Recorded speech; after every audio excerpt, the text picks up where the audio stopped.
عاجل. طائرة الأهلي تتعرض لحادث في غانا، وهذه حالة لاعيبة.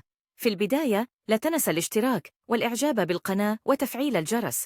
تعرضت طائرة الأهلي لحادث في مطار أكرا بغانا، وأصبحت غير قادرة على الطيران إلى كوماسي من أجل مواجهة ميدياما. واصطدمت الطائرة بأحد المعدات مطار أكرا في غانا، والذي هبطت فيه طائرة النادي الأهلي الخاصة للتزويد بالبنزين لتتعطل تماماً، ويظل أعضاء البعثة في المطار.